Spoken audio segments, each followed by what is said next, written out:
Awards. It's not just a prize. It has the power to reward teams and explore any possible future. It's not just a motivator either. It recognises our greatest achievements and rewards determination. It reflects our passion to exceed because it's more than delivering an exceptional guest experience. It's a testament to what truly drives us forwards. It's a collective movement. It's celebrating the Service Department Awards.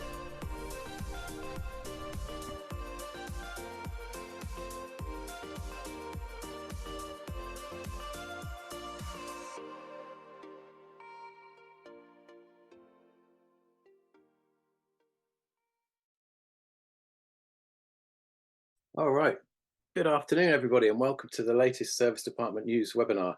A quick plug there for the Service Department Awards, which are looming fast. The entry deadline is a month from today. I'll remind you before the end of the webinar with the details of how to submit your entries there. Today, we are talking about distribution. It's an ever-evolving landscape in the extended stay service department apart hotel space. And we are really going to get our teeth into it today. My name's George Sell. I'm Editor-in-Chief at International Hospitality Media. Service Department News is a multimedia platform for industry news, and we also have podcasts, webinars, and live events. This webinar series is sponsored by Urban Rest. And we are going to find out a bit more about those guys by watching a quick video, and you'll also be able to see their contact details in the chat.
So thanks again to Urban Rest for sponsoring, and if you'd like to get in touch with them, please have a look in the chat where you can see their contact details.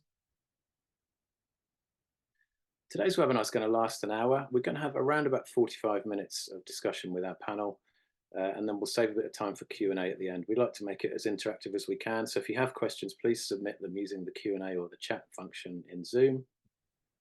And we'll send a link to a recording of the webinar to everyone who's registered in the next few days. So we have a formidable lineup of industry experts with us today to talk about distribution, and I'm going to ask them all to quickly introduce themselves, and we'll go from left to right as we see them on the screen. So starting with Dan, good afternoon to you. Afternoon, George. My name is Dan Wilkinson. I'm director at the Stay Company. We're a service accommodation provider based in the East Midlands. We have a focus on corporate and business stay, also looking at extended stay, and we do have a leisure offer as well. Thank you, Dan. And not to be confused with Daniel. Good afternoon to you. Hi there. So my name's Daniel Simmons. I'm Chief Commercial Officer for Hotel Res. We're a representation company. We offer GDS, OTA and booking engine services. We've got about 2,500 clients in 100 countries. The main speciality is the GDS.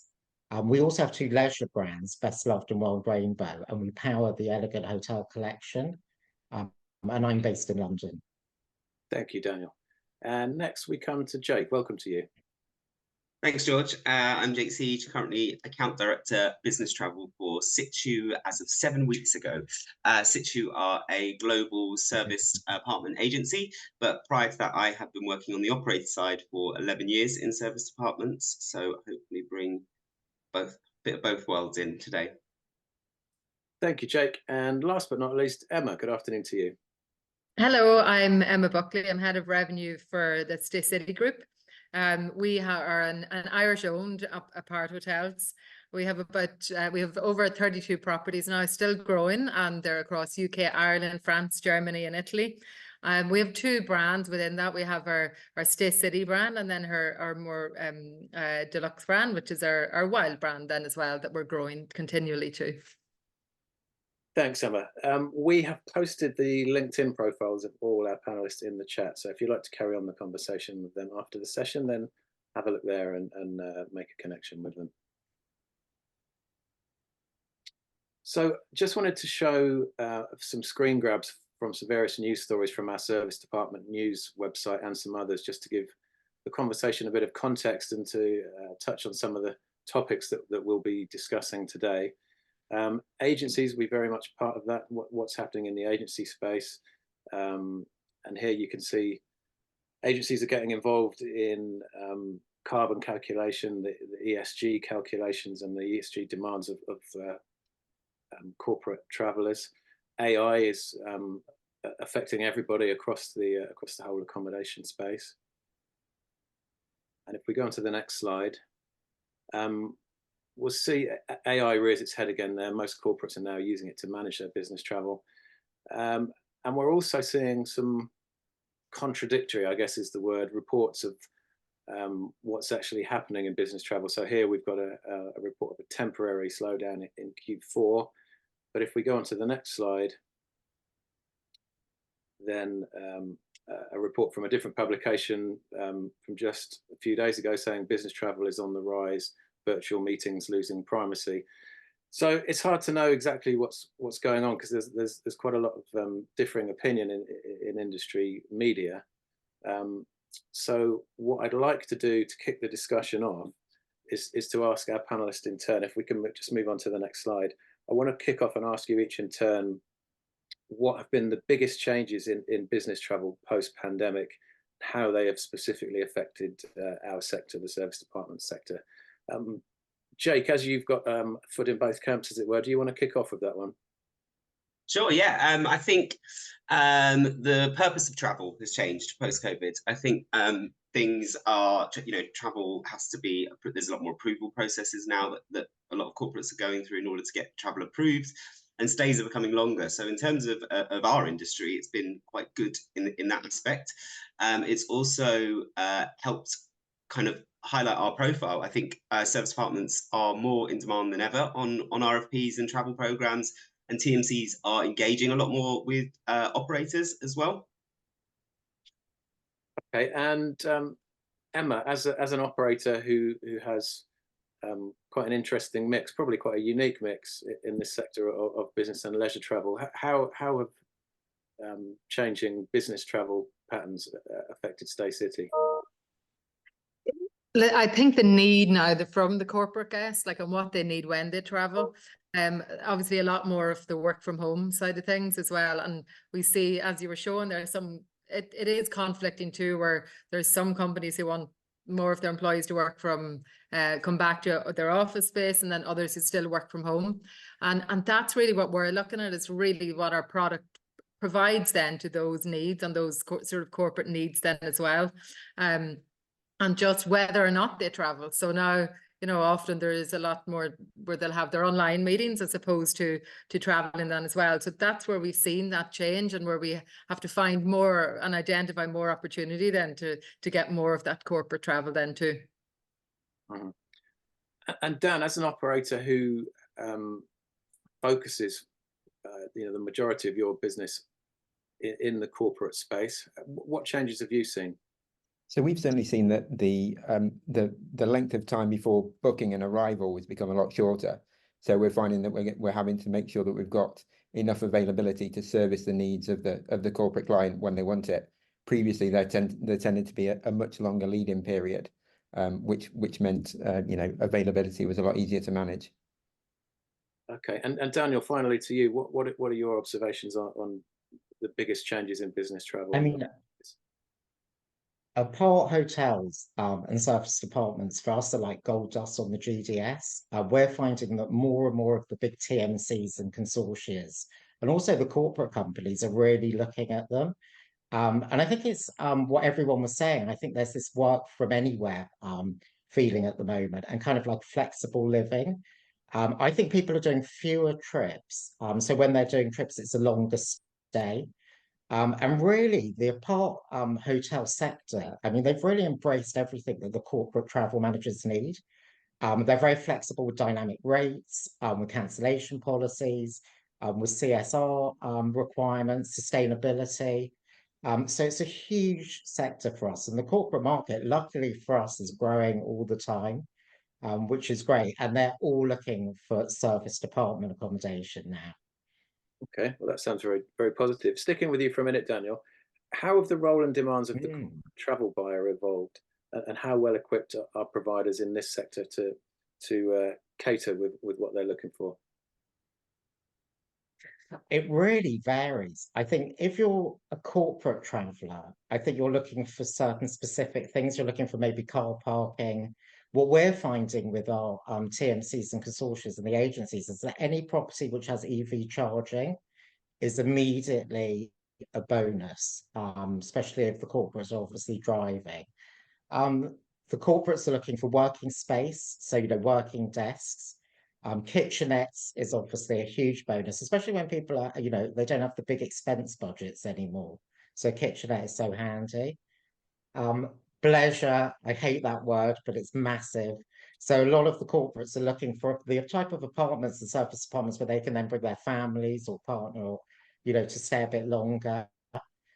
From the corporate side, the person that's booking, I think it's more to do with sustainability, expense management, what the rate is it a dynamic rate, expense management?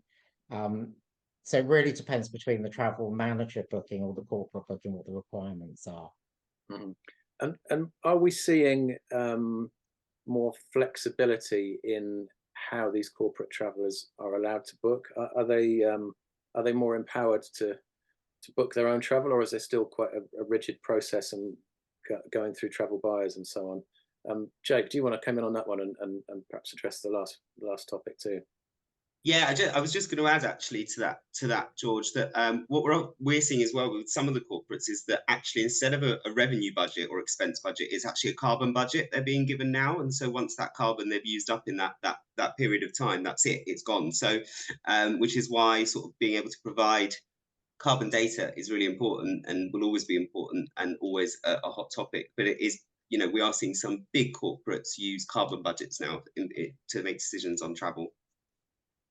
Okay. And what about the autonomy of the buyers, Jake? How does that work? Is that loosening up, or is it still very structured?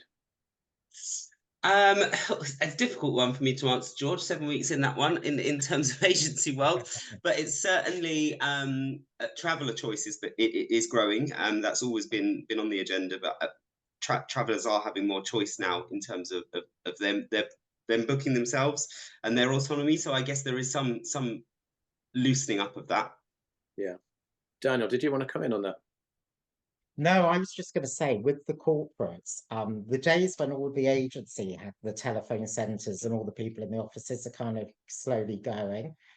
So what's happening is all the corporates are given self-booking tools, and through those self-booking tools, they can literally choose the properties based on the requirements. I think that obviously the TMCs and consortia have, the visibility of what's available on those tools is probably biased, with prefer partnerships or overrides. But I think it's very much a corporate decision on where they book now. Yeah, okay. All right, well, let's move on and talk a bit about leisure business, because as we saw from some of the headlines earlier, there's not really a consensus on the levels of business travel and whether it's bounced back to pre-pandemic or not, and it's certainly changing. So I think for a lot of providers, having a better balance of leisure and corporate is a good idea. Emma, is this something that you're seeing kind of across the industry? Did Stay City flex to take on more leisure business when the business travel market contracted, and is that something you've kept hold of since? It's not necessarily, I suppose, trying to boost the leisure travel side. It's more so looking at, well, what's the most profitable side, profitable segment that you can get. In the absence, yes, of a slower return on the corporate side, you do have to try and replace it somehow. But it's really trying to identify where are those segments of business, where's that most profitable segment of business. It could be leisure. It could be when, you know, unsold rooms at the end of the day is zero revenue. So there is times, and there's seasonal demand. Sometimes we have to stimulate that demand to get more leisure business. But it really depends on the market and the business mix then that you have in place then as well. Mm-hmm. And Dan, you said you concentrate mostly on corporate travels, but you do offer a leisure product. How are you growing the leisure side of things, and do you see that becoming a bigger part of the mix for you? So it's not necessarily the aim to grow the leisure side of the business. I think it's about identifying the right sites within your portfolio as to what works for which segment you're going after. Certainly our city centre locations, particularly in Nottingham, where we are in the East Midlands, that is very weekend driven leisure, but we do see a lot of Monday to Friday business travel through there. So that can work really well, but it's also being mindful of not going after the leisure business that's going to disrupt that Monday to Friday business travel. Yeah, I was going to ask, what are the main sort of operational? Sorry, Dan, I'm going to get myself confused here. Dan, what are the main sort of operational challenges of trying to balance the two separate segments? It's just constantly looking at your availability grids and seeing what you've got in house, and you know, trying to keep them as separate as you can within reason. But it can be difficult, it can be challenging, but I think as long as you've got an eye on the longer term, not just looking at chasing the rate for tomorrow, that you're looking at months and weeks ahead. Yeah. Daniel, did you want to come in on that one? No, I mean, leisure business has always been fantastic for properties because it's quite a long booking window. So it's been quite a good base level of business. I think with the cost of living and the high ADRs, I think it's slowing down personally. So a lot of our customers are now asking how we can assist more with getting more of that leisure business. But of course, a lot of it's OTA led, and even the big corporates now are using OTAs, sorry, and the TMCs are also using OTAs. So the channels all get a bit confusing. Yeah. Yeah, which makes it all a bit complicated, especially with controlling the cost of sale, which was what Emma was talking about. Yeah. Well, that's a very neat segue into OTAs, because I think we need to talk about where they are. So, Emma, what is the role of the major OTAs, and what type of business are they supplying into a provider such as Stay City? Obviously, their main role is providing that leisure piece. So you really are looking at your weekends, your holidays.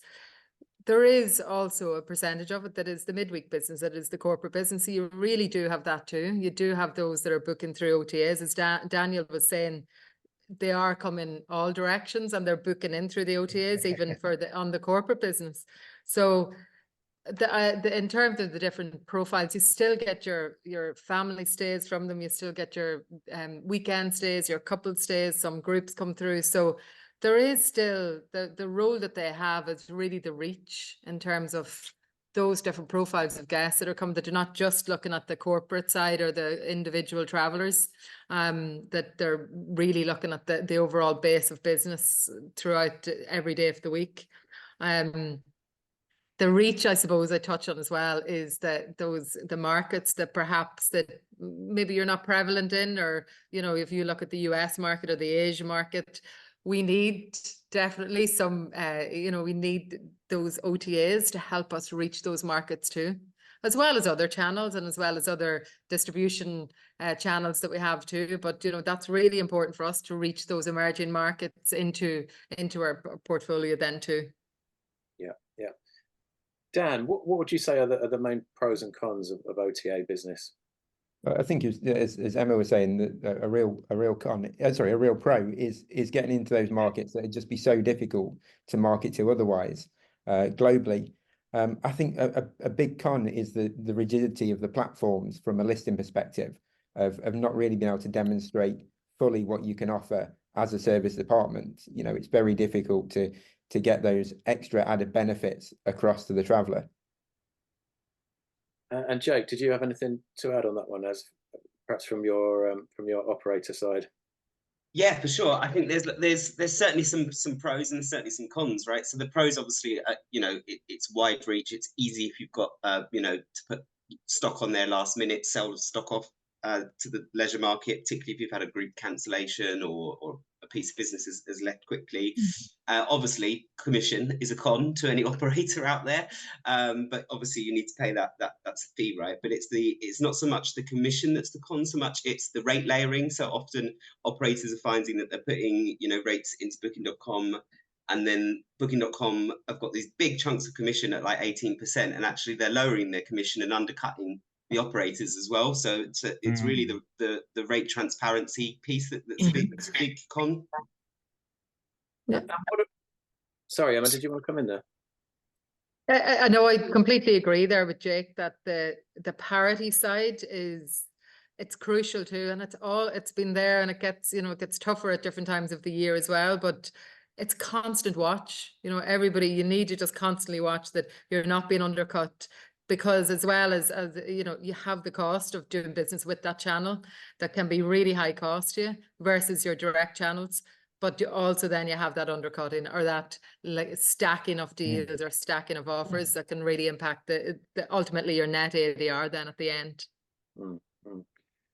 A while back, we did have a spate of providers listing on Airbnb and having a fairly significant stream through there, but that was when I believe their commission rates were significantly lower than they are now. Is that still you know, a major channel for providers, Emma? It definitely still has a place within certain markets. And that's really, it doesn't work in all markets. And again, it comes down to the cost, it's down to the length of stay that you might get through it. It goes down to what else they have on their platform for that particular market and what you're competing against.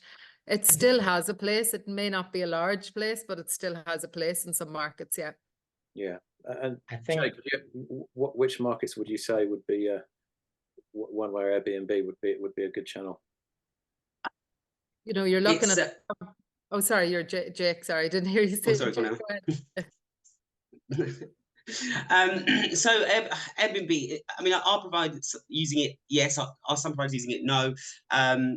Interestingly, with the commission structure with Airbnb that I found when I was using it recently, not in situ world, was that the commission was actually more passed on to the customer, to the guest. So actually, whatever rate you're putting in, they're chucking 15% on top and taking 3% off you. So it's still, from a customer perspective, they're getting 18%, but actually from the operator, it's still quite low on the commission side. It does inflate your rates though. I mean, it's a difficult one, right? Because a lot of corporate travelers, they're not allowed to use Airbnb. They won't, you know, their expenses won't be paid if they use Airbnb. And so there's a whole myriad of reasons for that. So really, it's a leisure market tool, and should be, I think, seen as the same way as any other OTA and strategy that you're using an OTA on. Okay, it'd be interesting to see how that evolves, because I know they have made a concerted push into the business travel world, but they clearly haven't got to where they want to be just yet. Let's talk about a bit more broadly about channel management. So, Daniel, how many distribution channels would a provider typically use, and what would be the breakdown of a typical mix? God, I mean, the distribution landscape, I mean, every year it gets more and more complicated. You've obviously got the OTAs that we've just covered, which are so important. Then you've got the GDS, which is growing, which is fantastic, with lots of SME business, lots of long stay, lots of business from America, from Asia. So you've got the whole GDS side. Then obviously for operators, they want to get as much direct business as possible. So you've got the booking engine side. coming through their own website. And especially with the booking engine, it's really important to look at the mobile side, because a lot of bookings, as we know, while everyone's traveling on their mobile. Then connected to that, I suppose you've got the meta search market. So we were talking about the OTAs before. So what's interesting is that the OTAs like compete on the meta market against the property's own websites. So that's why they're getting so much traction with direct business and bookings. You've got wholesalers, which are great, tour operators, long stay agencies, which are fantastic, especially if people have more CSR requirements or sustainability requirements where they can't use Airbnb. That was just mentioned before by Jake, which is so important. Yeah. And then for other sectors, obviously you've got the things that come direct, like conferences, weddings. So there's a huge network. Yeah, it's a minefield. So, Emma, as a provider, how do you come up with a channel management strategy, and how do you decide what's the optimum number of channels to deal with, or do you just try and get on as many as possible? No, it would need it is strategic in terms of how we would identify the channels to work with. Ultimately, you're trying to get the most profitable channels as well, and those that are the most efficient to work with. So, you know, and I know really moving into what we need into the future and that as well, really all of this automation with the channel management too. So say if you have partners who really, you know, maybe can't connect to your channel manager, can't connect to your PMS, that doesn't work because it really slows down the whole process. So that's really what you're looking at.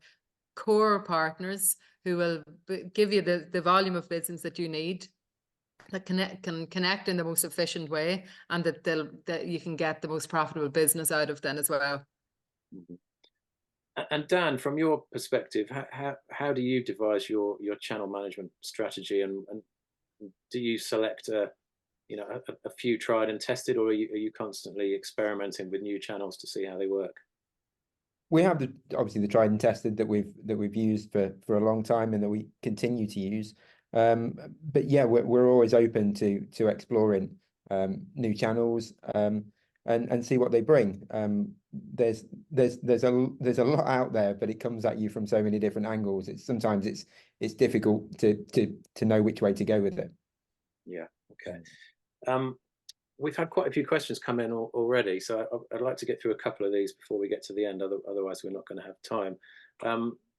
Richard Majewski, hi Richard, has asked specifically to you, Daniel. He's heard about a decline in the importance of the GDS. What are your views on that? I suspect you're going to disagree with that one.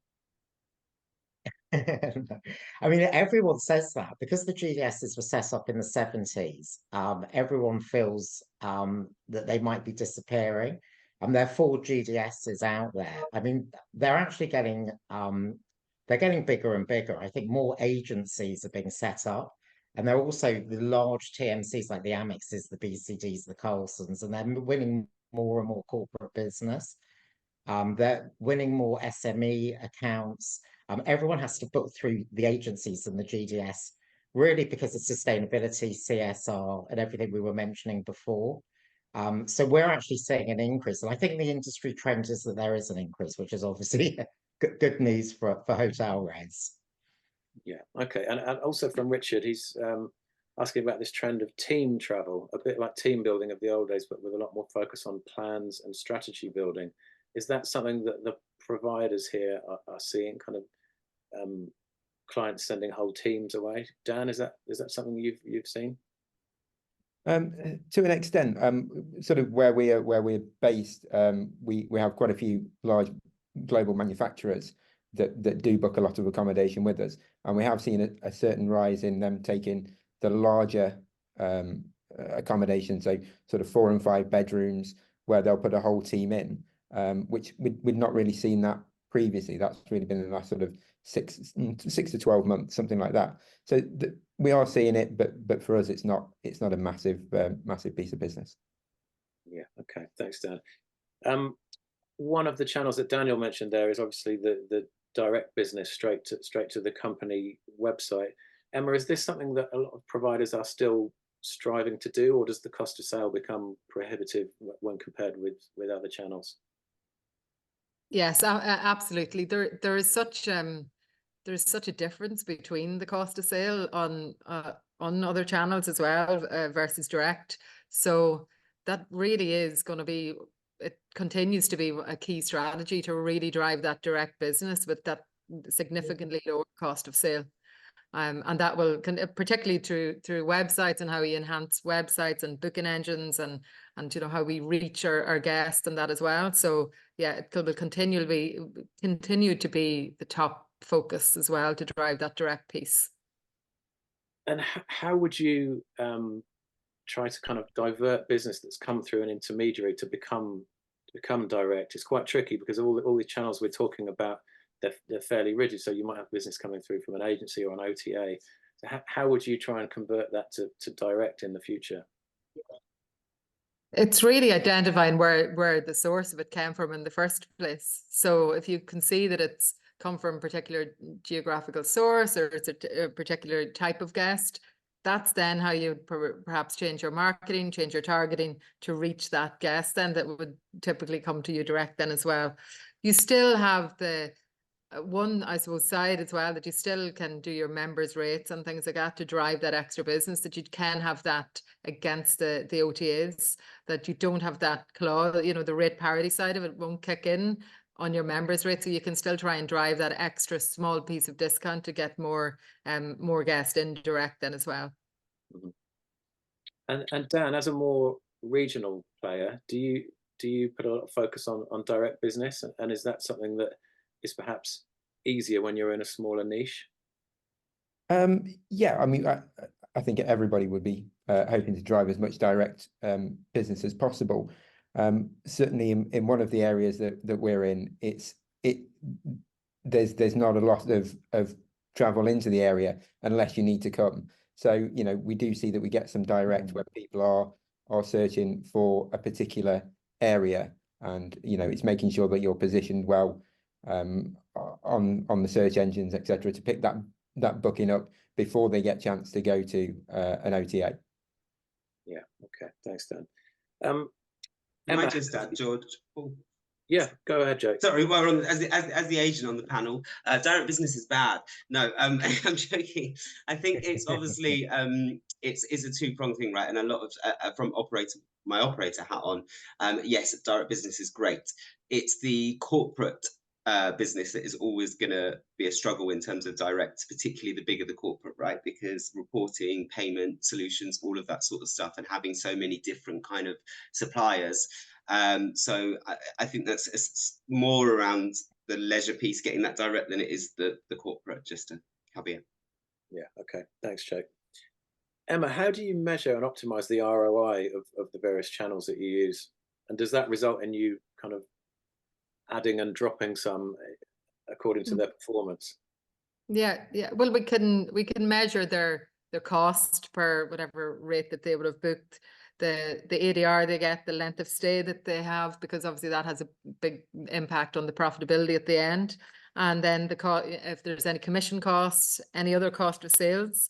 And then we'll ultimately then look at what that would cost, what the contribution that would make to our profitability, and compare that with what perhaps a direct piece of business would contribute, and then we decide whether there was a good piece of business or not, if we needed that from that channel. And that would be something that you would do pretty regularly, like when you look at your sort of month-end statistics and that you'd say, was that the right decision to take that channel on or not, or how can we increase the profitability that comes out of a particular channel then as well. Yeah, okay. Thanks, Emma. Daniel, we've seen the hotel market and the hospitality market in general very much adopt dynamic pricing, the similar model to the airlines and so on, and that's kind of standard practice across the hotel sector now. Is it now standard practice across the service department and apart hotel market? Absolutely. I think most of the corporate RFPs that we receive, they're looking for flexible rates, so discount off the bar. And that's definitely something that's become more prevalent after the pandemic, and more for like corporate business. But I think also some of them are looking for fixed rate, and it depends on the sector. So if it's like charity or government, they'd be looking still for the fixed rate. I think it's really important, though, for all the serviced accommodation providers to not only look at the flexible discount off bar, but obviously the longer you stay, what is the discount that the actual booker's receiving? And that's really what we're saying. I think people are looking more for that long stay rate with an added discount. Okay. Dan, you mentioned that the booking window for corporate travel is getting much shorter. Does that mean that corporates are prepared to pay a little bit more for the convenience and flexibility that you have to offer with that? Are you shaking your head? I can see. Unfortunately, no. If anything, they're hammering us on the rate. They want to turn up tomorrow at 20% less than it was yesterday. So yeah, it is difficult, and operationally it's difficult. But it's something that we're finding we're having to work with more and more. Yeah. Staying with you for a minute, Dan. Do you think having a branded product is beneficial to ADRs, and is this more applicable to leisure business, or is this something that corporates are looking at too? For us, we're branded across all our properties, and whether it has effect on the ADR, I'm not really sure. It's something that we took the decision with right from the start. But from an operational perspective, it's much easier, and whether that's you're full at a certain property, it's much easier to move a traveller to another property because it's very similar. It's what they're used to, and certainly with the business traveller, they do still look for that reliability of quality and consistency across what they're booking. Yeah. Okay. Thanks, Dan. Let's move on and talk a bit about technology. Emma, what would you say have been the main technological advances in the distribution space over the last couple of years? I definitely see that there's a lot more. There's the intent, put it that way, to integrate better, to really get the distribution systems working together, to speak to your PMS, to speak to your revenue management system, to speak to each other, really, to each of your third parties then as well. There's a great intent to achieve that. We're just probably not there yet in terms of having it completely foolproof or completely working together, because there's still quite a lot of manual intervention. I've seen someone asked about APIs and that too, and like API obviously comes up in most conversations about integrating our systems, but it's still a work in progress, and it's just probably something that needs to be fast tracked to get that part of it done, so we can work on getting it even more advanced and more automated then as well. Yeah, Dan, does that resonate with you, that the kind of the challenges involved in having all the different channels that you have talking to each other and integrated?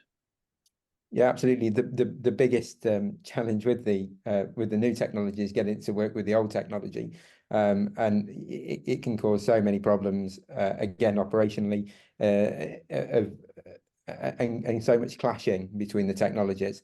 I think there really needs to be something that either sits in the middle, or because it's very difficult just to revolutionize your whole PMS or operating systems, whatever, just to slot in a small piece that's will definitely add value, but is it going to add so much value that you're going to completely change your business setup? Yeah. Okay. Daniel, what do you think is around the corner in terms of technology in this space? Are there any kind of big breakthroughs that we're going to hear about shortly that's going to help, particularly with the integration piece? Yeah, I mean, with AI, I mean, it's so topical, isn't it? Everything we open at the moment has the word AI in it. I think for our sector, it's every area. It's the front desk, it's the housekeeping, it's the revenue management system, sales and marketing. I think for the apartment space, especially if you don't have a 24-hour reception, I think just that whole self-check-in using AI will really be of assistance. The biggest thing that we're seeing is with the RMSs. I think especially with the long stay packages, with the flexibility and the discounts off bar, I think it's so important to focus on that RMS piece. But I think, as Emma was saying, it's all to do with priorities, getting the right team in place, also working with the right supplier who's an expert with the AI systems. But my advice is probably just to start with the RMS side, because obviously you want the right price and the availability out there on all the channels we've been speaking about. Yeah, thanks, Daniel. Jake, did you want to come in on that?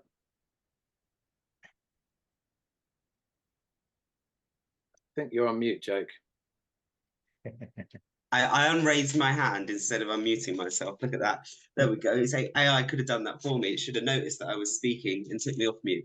I think AI is really is an important topic, and I think it's one of those things that is and already has changed the world and the way that the world works. A bit like social media came along, and we all do things very differently now.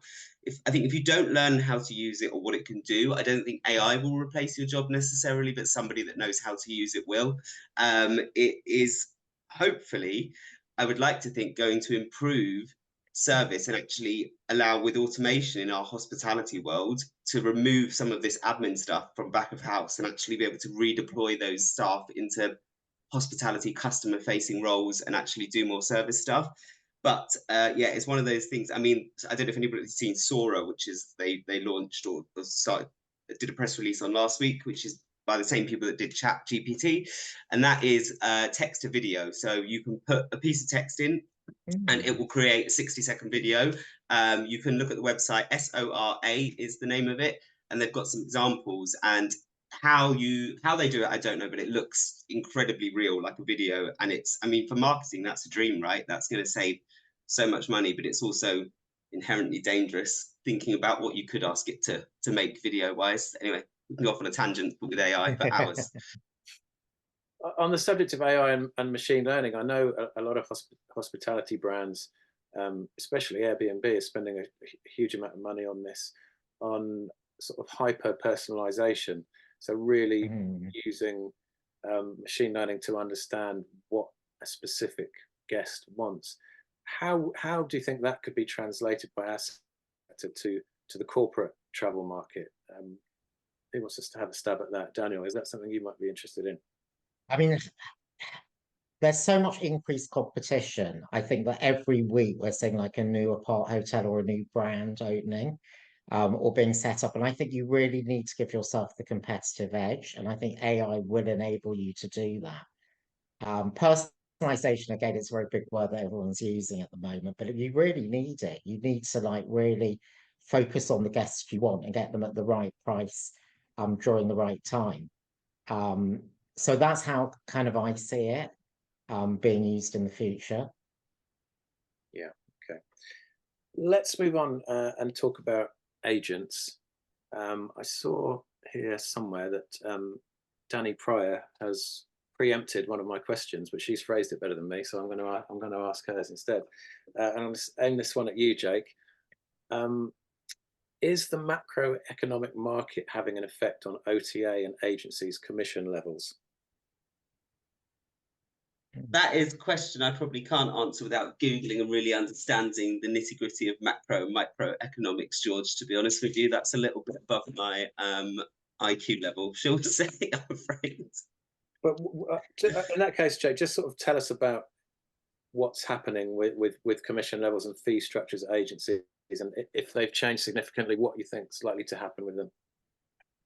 It's a difficult one. I don't think there's so much has changed. I think it just really depends on the status of the agency, right? So a true agent, and if the Tom's compliant, it's pretty simple and transparent commission structures. If there's other stuff going on, then it can become, the variable pricing structures come into play, and it's important that you understand the kind of role and the model of your agency. Yes, commissions tend to increase slightly as the years goes on, much like anything with inflation, but I think agents are doing much more than they used to as well. And I think it's important to remember, and this is both with my operator hat on and my agent hat on, that an agency is really an extension of your sales and marketing team. So it's they're doing a job for you. Yes, okay, they're making money, but they are, the right agent and the good agents will be championing your brand and helping to direct business towards it, as opposed to, the OTA kind of style of agent, which will dilute your brand, is my take on it. Yeah. Emma, as a provider, have you seen any significant changes in the way agencies deal, or I feel like there's definitely more, like when I look at sort of OTAs and that as well, there's definitely more flexibility in terms of how you can give more commission. Of course, it's not less commission, but I feel like the targeting that you can do, they're more tailoring their approach to it. So instead of like one size fits all, there's a more tailored approach to the commission levels. You want more business from particular markets, you want to drive better length of stay, you want to sell your larger room types, you can work on commission levels there. And I probably find that that's where there is more flexibility there, where you can be a lot more dynamic and targeted. Whereas I suppose on the agency side of things, we probably haven't seen it move that much. It's, you know, there hasn't been much of a sort of shift in the last few years on how we can sort of how commission levels are really set up, you know. Yeah, so that's, I think it's more so really getting a bit more dynamic with it. Yeah. Okay. Richard has also asked if Sora might one day replace webinar hosts, but I'd like to think they might augment them with a few less wrinkles and a few less grey hairs rather than replace them together. Richard, that would be my best guess. Jake, one of the roles of the agent, and which seems to be becoming increasingly important, is this kind of role of gatekeeper, ESG gatekeeper. So the agent is assessing accommodation for its sustainability, energy efficiency, and all this kind of stuff on behalf of the travel buyers. So you can, you know, when you get a request in, you can present them with a list of accommodation that ticks all their boxes. That must be a pretty complicated and onerous process, and I can only imagine that it's going to become more important to you. It's a real tough one, and it's a real minefield. It is accreditation. There needs to be a global sort of accreditation standard. There's so many different accreditations you can go through and go down, and really, I think this is a case of everybody coming together to work on one set of standards, because it just is a minefield. There are some great things happening, and people are building carbon calculators, and you know, it's something that Situ are looking at as well with some of our new technology. The challenge is it's never going to be spot on, and actually it's always going to be based on averages until you've got smart meters in every single room and apartment and piece of your supply chain. And actually it's really not agency driven or stipulated. It is the buyers, and essentially it is what it is. The industry needs to define how it should be measured and how we should report on it, and it to be set to one set of standards, because that's the challenge. It's trying to be so many things, and it can't be all of them. I would think eventually the onus will have to go further down the chain on the providers themselves to do the necessary measuring, to, you know, so that to be able to demonstrate that. Daniel, you're nodding your head there. What did you think about that? No, I mean, a lot of our hotels are trying to get B Corp. Obviously, it's a long, complicated process. It's so important. And eventually, to be in certain travel programs, you are going to have to show that you tick all the criteria and boxes. So I think really there needs to be such a big focus on it starting now, even if it is a slow process. But I think most of our clients are doing that, and certainly most of the agencies are. But it's definitely something that's really, important for the future consideration. I mean, you said to be included on certain travel programs, you need to be reporting on this. It's not going to be too long before it's all of them, isn't it? So it's certainly not an issue that's going away. Okay. Very true. I don't know. Yeah. Let's while we're making predictions, let's carry on with that. Let's get our crystal balls out and have a think about what we think will be the main changes in the distribution landscape across extended stay service departments and apart hotels over the next few years. Jake, I'm going to start with you on that one. Sure. I think two things for me will be consistent kind of online global bookings that are, you know, tech that allows fragmented stock to do that. And I think the other big challenge and change is going to be the playing field and the landscape, all of the legislation stuff that not just here in the UK, but globally that is coming into play. It feels a little bit like there's a bit of an attack on short lets, as our UK government or English government currently calls them. What they define as short let, I don't know, but it's really imperative that wherever you're operating, that you are working with associations to really try and influence governments in what they're doing, because there was one this week that came out for England. If anybody hasn't looked at it, take a look. That's coming in to do with statutory registration for anybody that wants to let their house out for a few nights, or to big operators, and how that will change everything really for our market. Will that reduce supply? Who knows? Will it? I certainly don't think it's great for growth in our sector. Yeah. Daniel, how about you? What do you think will be the biggest changes ahead? I think there's going to be a bigger dependence on the OTAs. Unfortunately, they are growing, and that business is getting stronger and stronger. Especially as a lot of the big TMCs are now using, especially Booking.com, to drive corporate business as well. And I think a lot of what we've just discussed, I think that AI, especially revenue management systems, is really important. I think that it's important to, as I said before, to get the right rates and discounts out there to all of your partners. So they're kind of the main things. And obviously sustainability, it's massive, and CSR. And as Jake was saying, there are so many rules and regulations now with apartments, and I think it is going to get more difficult, especially in the States. I think there's a lot of minimum stay requirements, which is actually very detrimental to the industry. So yeah, everyone does need to be more aware of that. Thanks, Daniel. Dan, what changes do you see ahead?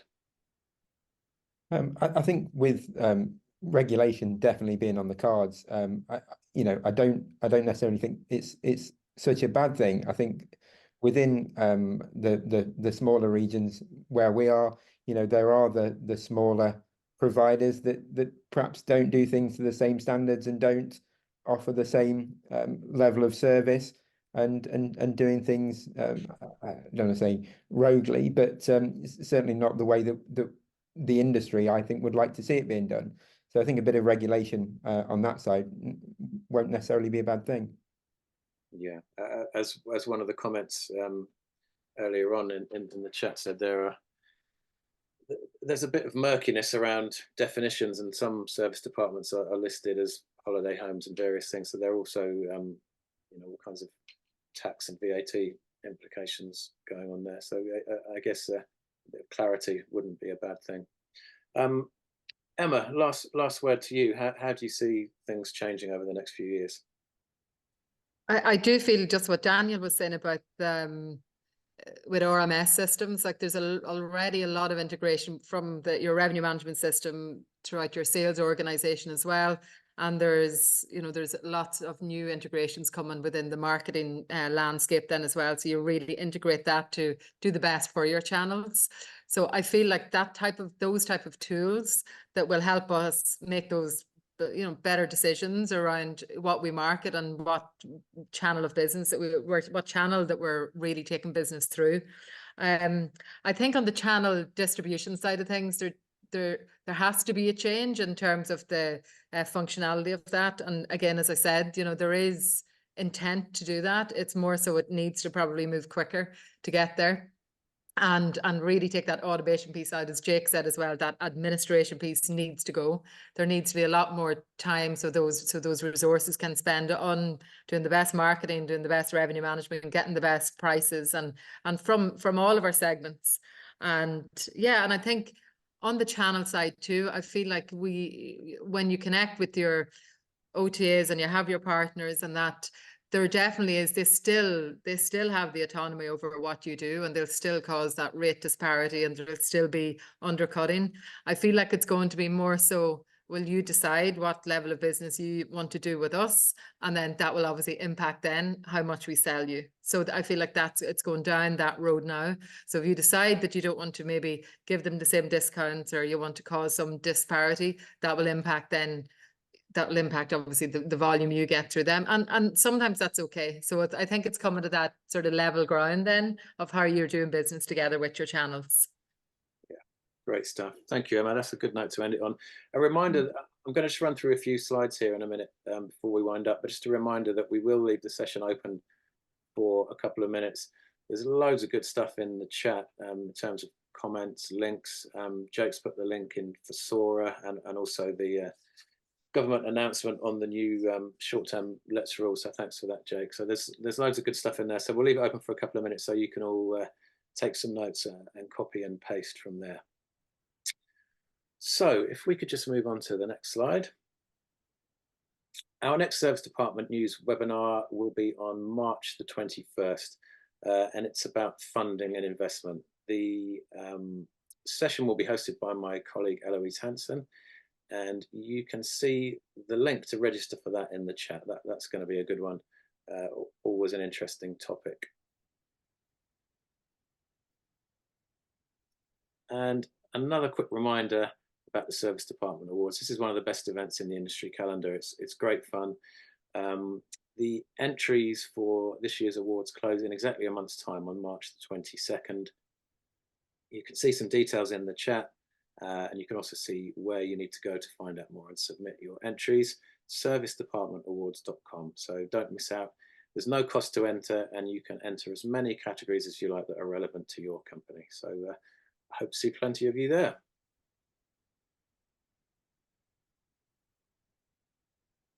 If you are interested in working with us at Service Department News, either on our webinars or our in-person events, please get in touch with my colleague Rav, whose details are on the screen and also in the chat.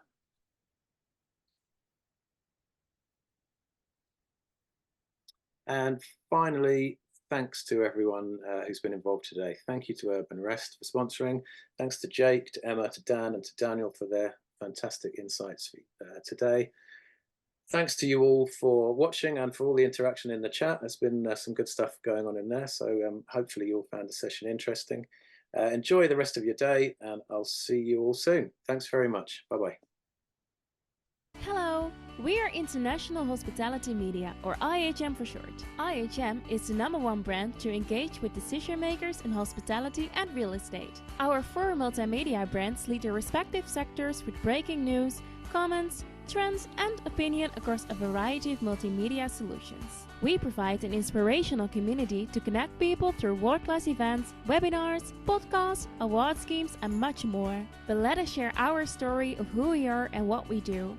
Over 10 years ago, Piers & George had a light bulb moment to provide expert opinion, comments and low-cost digital content. And so they went on a journey over the past decade, creating media platforms to serve the hospitality and real estate industries. We now have an engaged audience with a reach of over 60,000 monthly visitors across our website, 48,000 of our email database across all the sectors, and over 67,000 across our social channels. Everything we do believe in challenging the status quo. We believe in thinking differently. We make things simple and very easy to work with us. And we're a friendly bunch too. We offer creative solutions to help you achieve your business goals. Read, watch, listen, meet with IHM. Contact us for a chat today. Just look at some of the brands we have worked with recently.